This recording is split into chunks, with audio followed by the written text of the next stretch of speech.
بسم اللہ الرحمن الرحیم۔ السلام علیکم ورحمۃ اللہ وبرکاتہ۔ آج ہم سیکھیں گے سورہ قریش مکمل تجوید کے ساتھ انشاءاللہ۔ اگر آپ پوری ویڈیو دیکھیں گے تو آپ کو جلدی سمجھ آئے گا، اگر آپ سکپ کریں گے تو آپ کو آدھا ادھورا سمجھ آئے گا اور پڑھنے میں بھی مشکل ہوگی۔ سورہ قریش مکیہ، مکیہ کا مطلب کہ یہ سورہ مکہ میں نازل ہوئی۔ بسم اللہ الرحمن الرحیم۔ لإيلاف قریش، لإیلاف، یا کے اوپر جزم ہے۔ جزم کا مطلب ہوتا ہے کہ جب کسی الفاظ کے اوپر جزم آ جائے اس الفاظ کو پچھلے الفاظ کے ساتھ ملا کے پڑھا جائے۔ اسی طرح الف کے نیچے زیر ہے، جب الف کے اوپر یا نیچے کچھ آ جائے تو الف حمزہ میں بدل جاتا ہے۔ اب اسی طرح اس کو پڑھیں گے حمزہ یا زیر ای، اور جب یا کے اوپر جزم آ رہا ہو اس سے پہلے والے الفاظ کے نیچے زیر آ جائے تب یہ حروف مدہ بن جاتا ہے، اس کو 1 سیکنڈ لمبا کیا جائے گا۔ اسی طرح لام کے اوپر کھڑا زبر ہے، کھڑا زبر کا مطلب ہے جب کسی الفاظ کے اوپر کھڑا زبر آ جائے اس الفاظ کو 1 سیکنڈ لمبا کیا جائے۔ اب اس کو کچھ لوگ اس طرح پڑھتے ہیں لإیلافی، یا کو لمبا نہیں کرتے بلکہ اس کو ایسا پڑھا جائے گا لإیلافی، اور لام کو بھی 1 سیکنڈ لمبا کیا جائے گا۔ اسی طرح آگے دیکھیں قوف کو موٹا پڑھا جائے گا، یہ موٹا قاف ہے۔ را کے اوپر جب زبر آ جائے یا پیش آ جائے تو را کو پر یعنی موٹا پڑھا جاتا ہے۔ اسی طرح یا کو را کے ساتھ ملائیں گے۔ آگے دیکھیں شین کے نیچے 2 زیر ہیں، جب وقف کریں گے یعنی آیت کمپلیٹ کریں گے تو دونوں زیر کو سائلنٹ کر دیں گے اور شین کی آواز کو آدھا پڑھا جائے گا، قریش پڑھا جائے گا، اور جب وقف نہیں کریں گے تو پڑھیں گے قریشن۔ جب وقف کرنا ہوتا ہے تو اکثر لوگ اس کو لإیلاف قریشن پڑھ دیتے ہیں اور آگے اس پہ سانس لینے کے بعد آگے شروع کر دیتے ہیں، بلکہ اس طرح غلط ہے۔ جب اس پہ آیت کمپلیٹ کریں گے تو پھر اس کو 2 زیر کو سائلنٹ کر دیں گے، اور جب آیت کمپلیٹ نہیں کریں گے تو پھر اس میں سانس نہیں لیا جائے گا بلکہ ایک سانس میں پڑھا جائے گا لإیلاف قریش ایلافہم۔ امید ہے آپ کو اچھی طرح سمجھ آ گیا ہوگا۔ اگلی آیت سیکھتے ہیں۔ ایلافہم رحلۃ الشتاء، ایلافہم، الف کے نیچے کھڑا زیر ہے۔ کھڑا زیر کا مطلب ہوتا ہے جب کسی الفاظ کے نیچے کھڑا زیر آ جائے تو اس الفاظ کو 1 سیکنڈ لمبا کر کے پڑھا جائے۔ اسی طرح لام کے اوپر کھڑا زبر ہے، کھڑا زبر کا بھی مطلب ہوتا ہے 1 سیکنڈ لمبا کر کے پڑھا جائے۔ آگے دیکھیں را کے نیچے زیر ہے، جب را کے نیچے زیر آ جائے تب را کو باریک پڑھا جاتا ہے، ریح پڑھیں گے۔ آگے دیکھیں ہا باریک ہے، اکثر لوگ باریک ہا کو موٹا پڑھ دیتے ہیں۔ جب آپ باریک ہا کو موٹا پڑھیں گے تو اس طرح الفاظ غلط ہو جائے گا، رحلہ پڑھنے کی بجائے رحلہ پڑھ دیتے ہیں۔ آپ نے اس کو پورے دھیان سے سننا ہے، رحلۃ الشتاء پڑھا جائے گا۔ آگے دیکھیں تا کے اوپر زبر ہے اور شین کے اوپر شد ہے۔ شد کا مطلب ہے جب کسی الفاظ کے اوپر شد آ جائے اس الفاظ کو پچھلے الفاظ کے ساتھ ملا کے پڑھا جائے، مضبوطی کے ساتھ ادا کیا جائے۔ اب اسی طرح شین کے اوپر شد ہے، شین کو تا کے ساتھ ملا کے پڑھا جائے گا، اور شین سے پہلے لام اور الف ہے، اس کو سائلنٹ کر دیں گے۔ آگے دیکھیں تا کے بعد الف ہے، الف کے اوپر مد ہے، یہ بڑا مد ہوتا ہے، اس کو 5 سیکنڈ لمبا کیا جائے گا اور یہ واجب ہوتا ہے۔ اکثر لوگ اس کو پڑھتے ہوئے بڑا مد چھوڑ دیتے ہیں، رحلۃ الشتاء والصیف پڑھ دیتے ہیں، بلکہ اس طرح غلط ہے، اس کو کھینچ کے پڑھا جائے گا 5 سیکنڈ، رحلۃ الشتاء والصیف۔ اسی طرح آگے دیکھیں صاد کے اوپر شد ہے، صاد کو واو کے ساتھ ملا کے پڑھا جائے گا، الف اور لام کو سائلنٹ کیا جائے گا۔ آگے یا کے اوپر جزم ہے، صاد کے ساتھ ملائیں گے۔ فا کے نیچے زیر ہے، جب وقف کریں گے تو فا کا زیر سائلنٹ کر دیں گے اور فا کی آواز کو آدھا پڑھا جائے گا، جیسے ایلافہم رحلۃ الشتاء والصیف۔ امید ہے آپ کو اچھی طرح سمجھ آ گیا ہوگا۔ اگر آپ کو کچھ سمجھ نہیں آیا تو آپ کمنٹ سیکشن میں پوچھ سکتے ہیں۔ فَلْيَعْبُدُوا رَبَّ هَذَا الْبَيْتِ، فَلْيَعْبُدُوا، لام کے اوپر جزم ہے، جزم کا مطلب ہے پچھلے الفاظ کے ساتھ ملا کے پڑھنا، فا کو لام کے ساتھ ملا کے پڑھیں گے. اسی طرح عین کے اوپر جزم ہے، یا کو عین کے ساتھ ملائیں گے. اکثر لوگ اس کو عین کی جگہ حمزہ پڑھ دیتے ہیں، فَلْيَعْبُدُوا پڑھ دیتے ہیں. اس طرح پڑھنا غلط ہوتا ہے، بلکہ فَلْيَعْبُدُوا پڑھا جائے گا. آگے دیکھیں واو کے اوپر جزم ہے اور اس سے پہلے والے الفاظ کے اوپر پیش ہے. جب پیش والے الفاظ کے بعد واو جزم والا آ رہا ہو تب یہ حروف مدہ بن جاتا ہے. اس کو 1 سیکنڈ لمبا کیا جائے گا. آگے دیکھیں با کے اوپر شد ہے، مضبوطی کے ساتھ پڑھیں گے. را کے اوپر زبر ہے، را کو موٹا پڑھا جائے گا. فَلْيَعْبُدُوا رَبَّ. آگے دیکھیں هَذَا الْبَيْتِ، ہا کے اوپر کھڑا زبر ہے، 1 سیکنڈ لمبا کریں گے.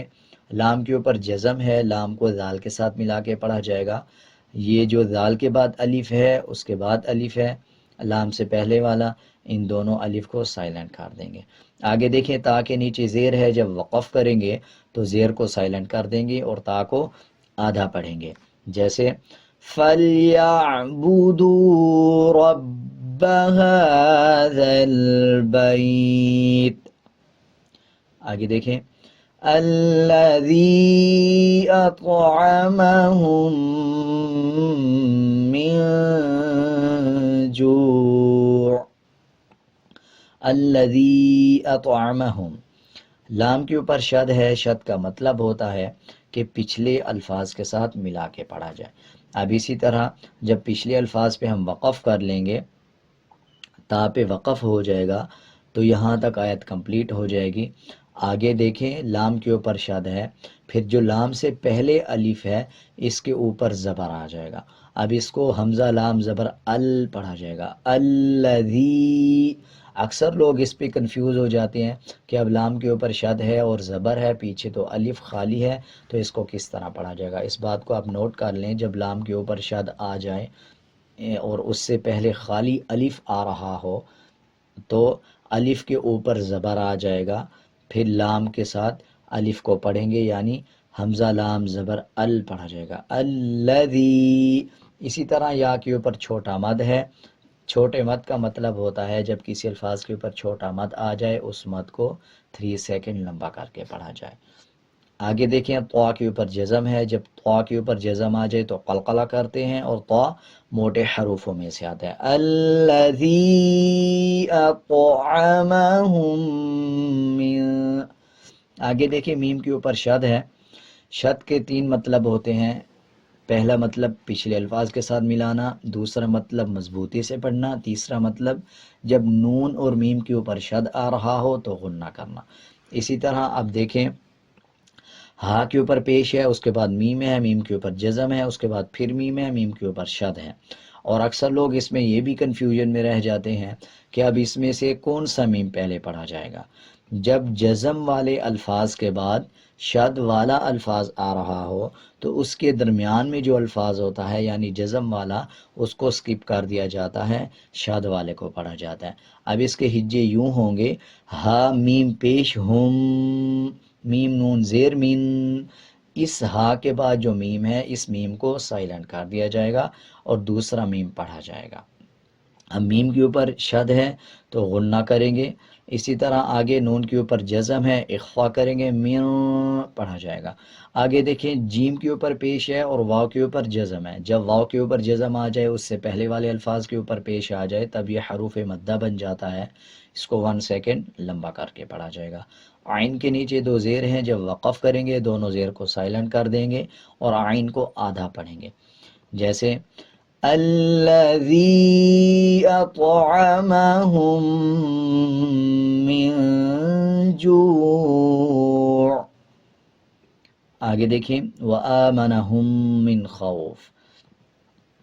اسی طرح واو کے اوپر شد ہے، جب پچھلے الفاظ پہ وقف کر لیں گے، عین پہ وقف کر لیں گے تو جو واو کا شد ہے یہ سائلنٹ ہو جائے گا، پھر اس کو واو زبر وا پڑھا جائے گا. آگے دیکھیں الف کے اوپر کھڑا زبر ہے، جب الف کے اوپر یا نیچے کوئی حرکت آ جائے یعنی زبر زیر یا پیش آ جائے تب الف حمزہ میں بدل جاتا ہے. اب اس کو حمزہ کھڑا زبر آ پڑھا جائے گا اور 1 سیکنڈ لمبا کیا جائے گا۔ اسی طرح آگے دیکھیں وَآمَنَهُم مِّن خوف، جیسے پچھلے الفاظ میں سیکھا کہ جزم والا الفاظ کے بعد اگر شاد والا الفاظ آ جائے تو جزم کو سکپ کر کے شاد کے ساتھ ملا کے پڑھا جائے گا۔ اسی طرح میم کے اوپر شاد آئے تو غنہ کیا جاتا ہے اور غننے کی آواز کو ناک سے نکالا جائے گا۔ من خوفن، جب وقف کریں گے تو فا کے جو دو زیر ہیں اس کو سائلنٹ کر دیا جائے گا اور وقف کرتے ہوئے فا کو آدھا پڑھا جائے گا۔ وَآمَنَهُم مِّن خوف۔ امید ہے آپ کو اچھی طرح سمجھ آ گیا ہوگا۔ اگر آپ کو کچھ سمجھ نہیں آیا تو آپ کومنٹ سیکشن میں پوچھ سکتے ہیں۔ اب ہم ایک بار پوری سورت پڑھیں گے، آپ میرے ساتھ ساتھ رپیٹ کرتے جائیں۔ لِإِيلَافِ قُرَيْشٍ إِيلَافِهِمْ رِحْلَةَ الشِّتَاءِ وَالصَّيْفِ فَلْيَعْبُدُوا رَبَّ هَذَا الْبَيْتِ الَّذِي أَطْعَمَهُم مِّن جُوعٍ وَآمَنَهُم مِّن خوف۔ امید ہے آپ کو اچھی طرح یہ سورت سمجھ آ گئی ہوگی۔ اگر آپ کو کسی الفاظ کی سمجھ نہیں آئی یا آپ کچھ پوچھنا چاہتے ہیں تو آپ کومنٹ سیکشن میں پوچھ سکتے ہیں۔ اگر آپ کو میرا یہ طریقہ سمجھانے کا اچھا لگا یا اچھا نہیں لگا، آپ اپنی کوئی رائے دینا چاہتے ہیں تو آپ کومنٹ سیکشن میں ضرور بتائیں۔ آج کے لیے اتنا ہی، ملتے ہیں ایک نئے سبق کے ساتھ۔ اللہ حافظ۔